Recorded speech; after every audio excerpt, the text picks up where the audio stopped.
Hi guys, आज मैं बात करूँगा टैरिफ्स के बारे में।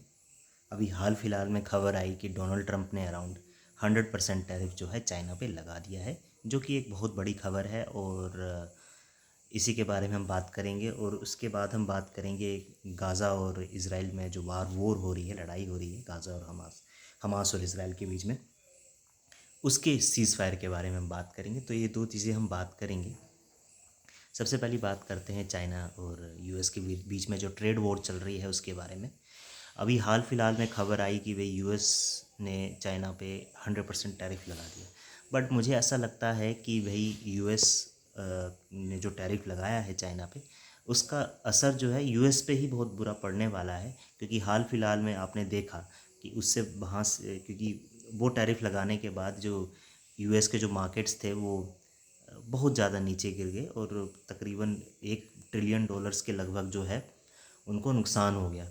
तो ये इतनी बड़ी खबर बन चुकी है कि भाई अब, क्योंकि ऐसा लगता है कि डोनाल्ड ट्रंप रात को नींद पे सोते हैं और उनको कोई फिगर याद आ जाता है कि भाई आज 25% लगाना है, आज 30% लगाना है। उसका कोई लॉजिक नहीं होता कि भाई 25% ही को लगाना है, 100 ही क्यों लगाना है, 30 को लगाना है। ये आज तक समझ नहीं आए। बट वो अपने तरीके से जो उनके मन में जो फिगर्स आते हैं वो जो है वो वही फिगर्स जो हैं वो टैरिफ लगा देते हैं किसी भी कंट्री पे। लेकिन मुझे ऐसा लगता है, क्योंकि वो जैसे कि डोनाल्ड ट्रंप कह रहे हैं कि भैया यहाँ पे आप बनाइए चीज़ें, तो भाई यहाँ पे मैं एक तो बात बताऊँ, अभी यूएस के पास मुझे ऐसा लगता है कि उस तरह का मैन्युफैक्चरिंग इंफ्रास्ट्रक्चर नहीं है कि वो यूएस में चीज़ें बना पाएंगे। और इस वजह से उनको चाइना के साथ थोड़ा बहुत तो डिपेंडेंस बनानी पड़ेगी। हालांकि इंडिया भी ये बात कहता है कि भाई सब देसी अपनाएं और मेक इन इंडिया हम बनाएं। लेकिन अब ऐसा तो है नहीं कि भाई एक रात में ये चीज़ें हो जाएंगी कि भैया हम बिल्कुल चाइना के साथ इंपोर्ट ख़त्म कर देंगे। ये तो होने वाला है नहीं। हाँ, इस मामले में इंडिया जो है वो स्टेप बाय स्टेप चल रहा है। हम अचानक से ऐसे नहीं करते कि भाई टैरिफ लगा दिया या फिर बिल्कुल ही ट्रेड बंद कर दी, क्योंकि वो पॉसिबल है भी नहीं। हर चीज़ को स्टेप बाय स्टेप इम्प्लीमेंट किया जाए। बट डोनाल्ड ट्रंप जो है इसे ऐसा कर रहे हैं कि हम कि मतलब कि जो भी प्रॉब्लम है यूएस की वो सारी ख़त्म हो जाए और सब पे टैरिफ लगा दें और ये हो जाए वो हो जाए। तो ऐसे जो है कंट्री नहीं चलती है। ये तो बात होगी अब टैरिफ के बारे में। अब गाज़ा और हमास और इसराइल के बीच में जो सीज़ फायर हुआ है और ये कहा जा रहा है कि भाई हमास जो है उनके जो होस्टेजेस हैं उनको छोड़ेगा, उसी के बारे में हम बात करेंगे। देखिए, मुझे ऐसा लगता है कि हमास और इसराइल, इनके बीच में ये परमानेंट सीज़ फायर नहीं हुआ है। आने वाले टाइम में ऐसा लग रहा है कि हो सकता है कि ये लड़ाई हमास और इसराइल के बीच में फिर से शुरू हो जाएगी। और डोनाल्ड ट्रंप तो ये चाह रहे थे कि भाई उनको नोबेल प्राइज़ मिल जाए, नोबेल पीस प्राइज़। बट वो नोबेल पीस प्राइज़ उनको नहीं मिला, क्योंकि कुछ रीज़न रहे होंगे और किसी जो वेनेजुएला की जो एक्टिविस्ट है उसको मिल गया। तो वो उस चीज़ में भी जुगत में थे, तो अब ये सीज़ फायर उनने कराने की कोशिश की। पर मुझे लगता है कि ये सीज़ फायर बहुत जल्दी टूट जाएगा, क्योंकि हमास ने बिल्कुल कह दिया है कि वो हथियार डालने वाले नहीं हैं।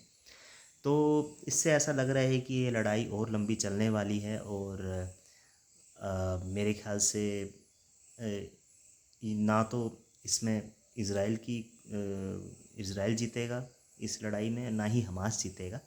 तो मुझे ऐसा लगता है कि कोई बीच का ही मतलब रास्ता निकलना चाहिए, ताकि ये लड़ाइयाँ जो हैं दुनिया भर में ख़त्म हो। क्योंकि आप देख रहे हैं ये इसराइल और हमास के बीच में पिछले 2 साल से लड़ाई चल रही है।